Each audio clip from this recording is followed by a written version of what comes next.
The following podcast is a production of the Podpire Network. Find and listen to our podcasts at thepodpirenetwork.com or wherever you enjoy your podcast. The Podpire Network, a family of inspired podcasts. Hi, everyone. Welcome to Enabling Motion, the podcast where we talk about technology that keeps people moving. This is actually our season finale, and we're going to recap some things and talk about some things regarding the past season. So let's start off with a question to my co-hosts, Marc and Owen, and I'm Sibel. What's the most novel or out-of-box thing that we covered this season that comes to mind? Cool. I'm excited about this. I think all the things we talked about this season were so much fun. Out of the box things, how about the third thumb? Third thumb was really cool, yeah. Literally expanding what the human hand can do. That's epic. I love that. Epic. We have so much space to improve or modify the human body with the technology that's emerging out of P&O. I think we should absolutely use it. I think it'd be very cool. I could picture myself with a third thumb. I could definitely picture you with a third thumb too. Hey, what's that supposed to mean? I was disagreeing. But Owen, that was a great topic, man. Yeah, good one. Yeah, no, and it was so great. Honestly, Danny Claude is just a great designer in this field. Also, her work with the alternative limb project. There you go. Alternative limb project. Oh, I can't believe I blanked on the name. Yeah. Hey. Yeah. Work there was also fantastic. I think that stuff is absolutely it's so cool, phenomenal. And that ties into what the most sort of creative topics that we talked about. And it's a branch of this that I'm so excited for because we focus on the function a lot, but what about the expression? What about the art? What about the creativity? What about the personalization? And just how cool we can start making things. I've said this last week or a few weeks ago too. It's like, that's something that I want to get involved with as I get better and better at manufacturing, is like, I want to start making wild out of the box things. Inspector Gadget is my motivation. He is that's like what I see in my mind. Yeah, no, I'm with you. Steampunk art and that sort of stuff really appeals to me too. The cyberpunk, the solar punk. I want to start putting solar panels in arms. How about as far as creative novel out of the box things? What about the music rehab? So it's not P&O. I think that's amazing. Mm-hmm. Yeah, that's not P&O. That's not P&O, but that's definitely helping people move. And it's really cool to see someone kind of mostly from the software space coming forward and applying it into something that is able to help someone rehabilitate. And is responsive to the way their body works. It was just really powerful. Super cool. And I really would love to get that on my iPod, somehow have it work. And like what we were talking about on that episode too, using it in the gym. I think that would be amazing. God. Yeah. A gym. If anyone, when that happens, when someone comes up with that app that like changes the music according to your exercise. Well, you just like tie it into your Fitbit or something, right? Yeah. Because then it's like, it's already there. We just need like the inertial sensor. Something. I don't know.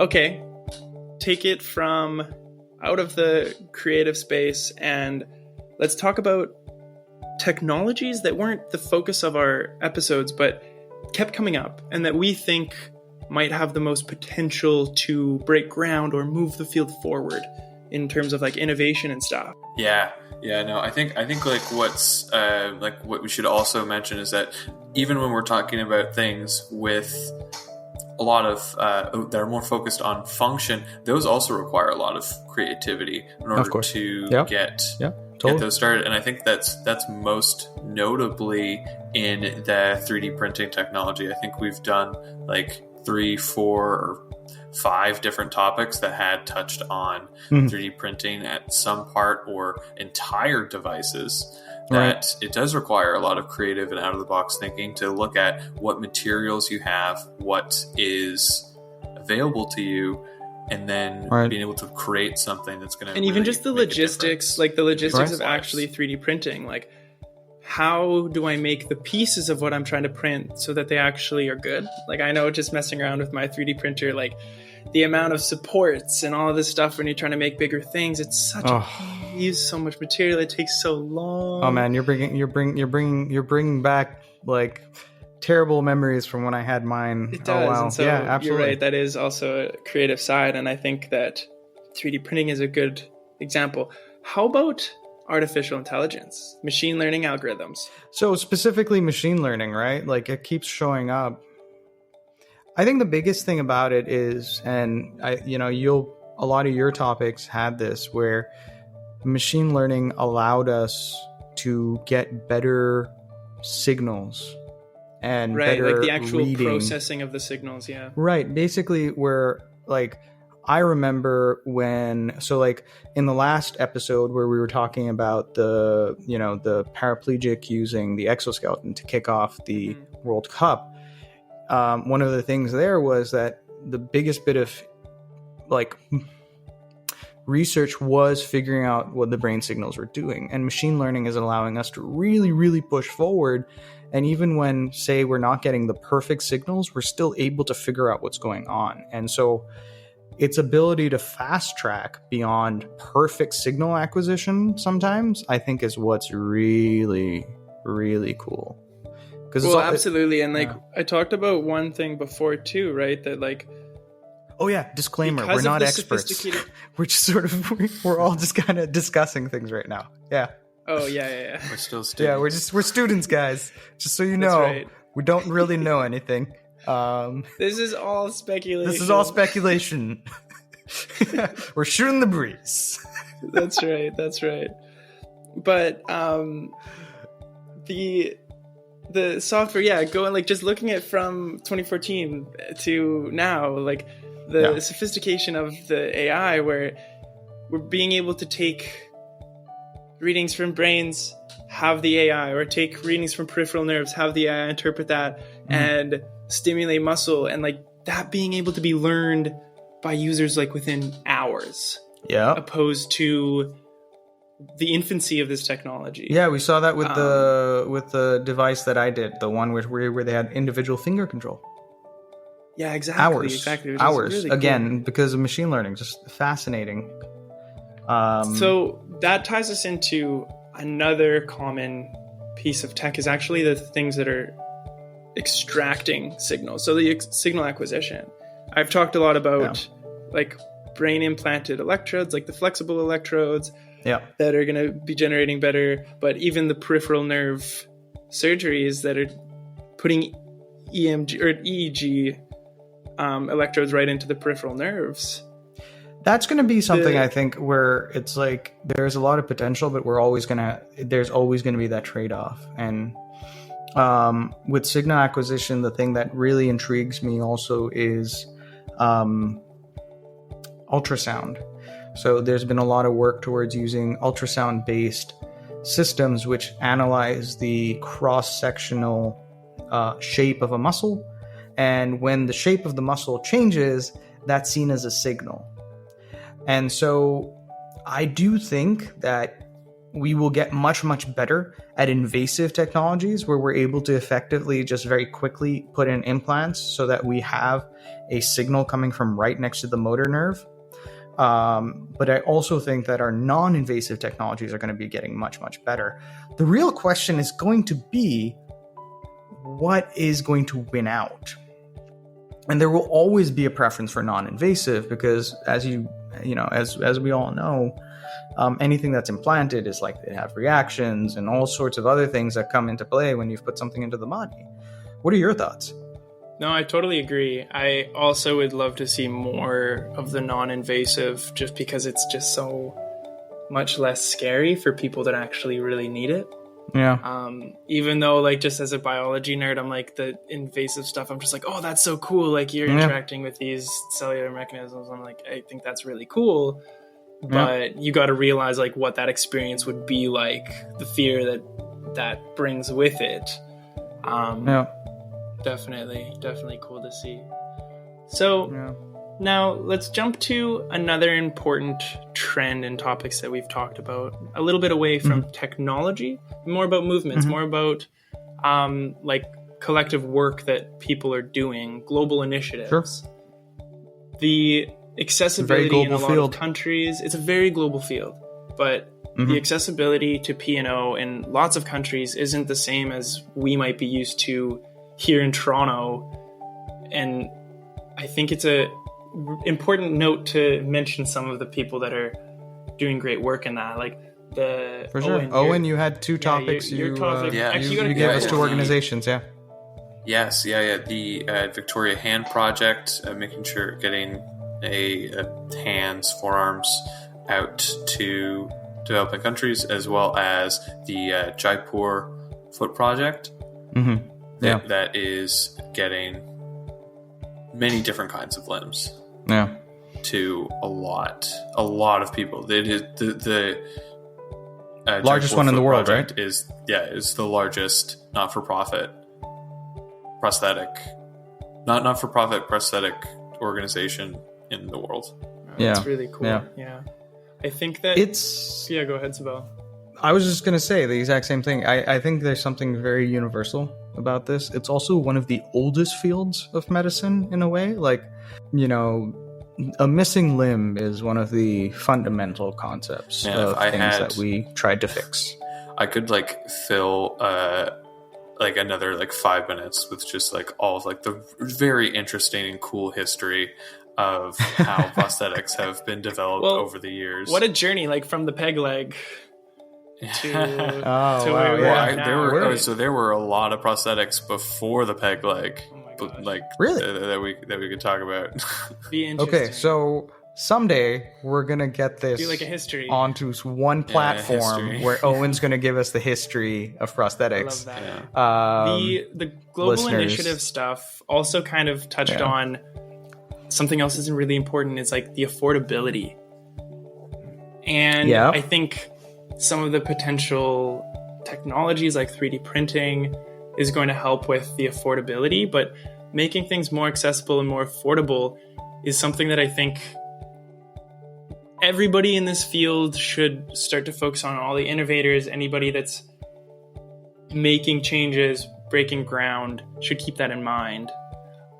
Something that maybe we can talk about a little bit next season as well would be people that are working to make things more affordable.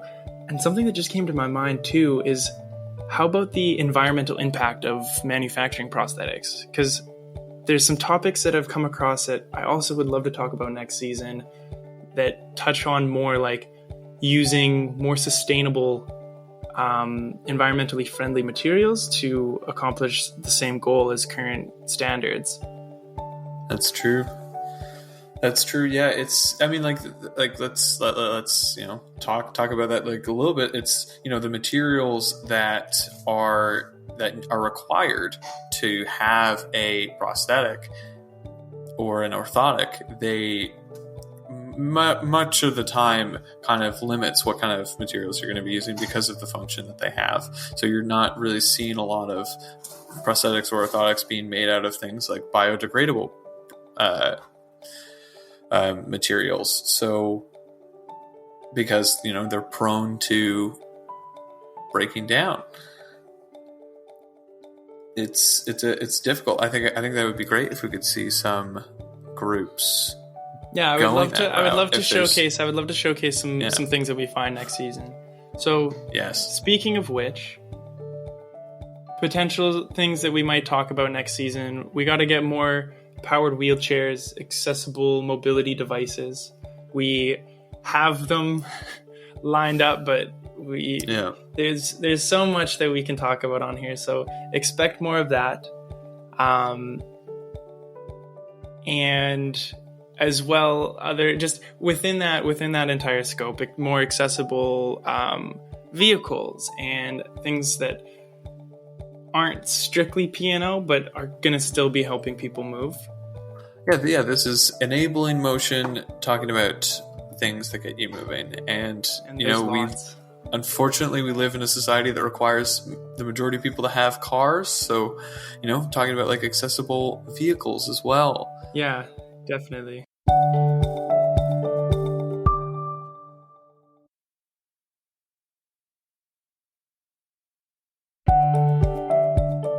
So, yeah, Sibel, Owen, I think this brings us to a very important moment in our season. that I think everyone is invested in. The champion. We are. I'm invested. Oh God, invested. I have here a sealed envelope. I don't. Wait, I have the did. sealed envelope. You have the sealed. Okay, Where's sorry. the seal? I'll pass it back over to you. Oh no, I looked. Oh wait, I don't have it. I have the sealed envelope. Yeah. all right. Drum roll, please. This season's drum roll. all-time winner for most interesting topic. Most interesting, just I don't know. Favorite. Favorite topic. It's a tie. It's okay. Who made Give that us the happen? breakdown, That's- please. Huh? All Yes. right. Episode 1, episode 2, three-way tie. We all picked someone else's. Episode 3. That was the neural sleeve, the flexible brain, the Japer foot. Oh, and you won with the Japer foot, man. Nice. Well done. Episode 4. I took it with the brain implant and stimulation sleeve that was helping it was helping quadriplegic people grasp. Right. Yeah. The episode 5, Sibel, you took it with the DARP arm, the Luke arm. Yeah. You know, that was very, very cool topic. Yeah. And episode 6, nice tie. 7, Owen, you took it with your. Describe it was the upper limb like exoskeleton that helps you work above your head. Yeah. It's the Hilti Exo One that helps with overhead work. Oh, that's the one with it's the Hilti Autobot collab, right? Yes, the true. Hilti Autobot collaboration. Nice.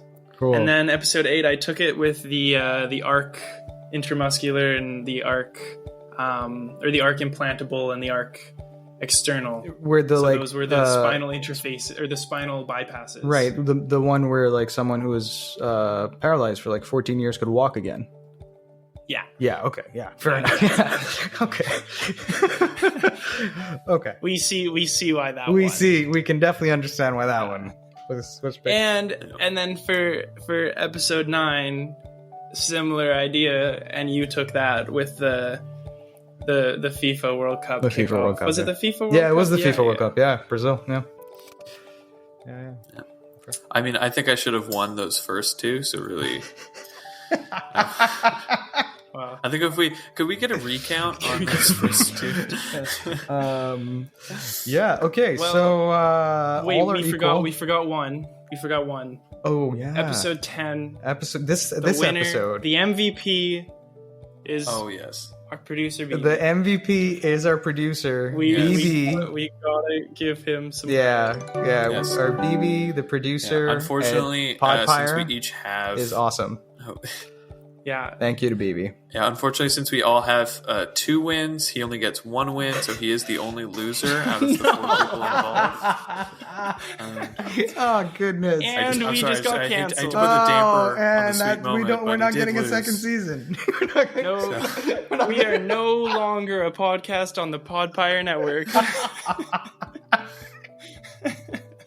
Oh man, gentlemen, it has been such a pleasure doing this together. Yeah. Absolutely. Yeah, Love you to our- all. Yeah, to our listeners, It's been also a pleasure to share this with all of you. If you've been enjoying our podcast, if you've been listening to all the episodes and you made it this far, or you skipped until the end, I won't judge. It'd be really great if you could take some time to rate, follow, subscribe, whatever the function is on the platform site of your choice to listen to us. right? It really helps out a lot. It really gets our name out there. It gets people to be recommended. Absolutely. So if you could take some time to do that, we would greatly. I know that all three of us would appreciate it. We greatly appreciate it. And also, give us some feedback. We would love to hear from you all. Yeah. We would also love to hear about topics that you would want to hear more about next season, or if there's things that you'd like to be described more in depth. If there's any concepts or anything that you feel like you'd want to be educated on more. I know in the future we hope to become a bit more rounded with maybe a sister podcast or YouTube videos where we do a bit of more strictly education. And we'd love to hear, like, for example, what Owen was talking about, giving us like the history of prosthetics. Like, yeah, absolutely. For our listeners to give us some feedback about that, that would be amazing. Yeah. Yeah, we'd love to hear what your ideas are. Anything that you want to hear about. We truly appreciate it. Yeah. And I'll sweeten that deal. The first listener who reaches out to us after this episode, we will buy them a coffee. Sibel will buy you a coffee. All right. I'm saving up for Mexico. No, I'm just kidding. Sibel will drive to the nearest Tim Hortons, put it in a mailbox, and mail you a coffee. Just a Ziploc bag. Yeah.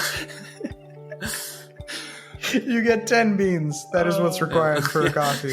It's a build your own coffee. Build your own coffee. Hey, we're fabricators, so some assembly is required. Well, we're soon to be fabricators. Thank you, everyone. All right, guys, that's it.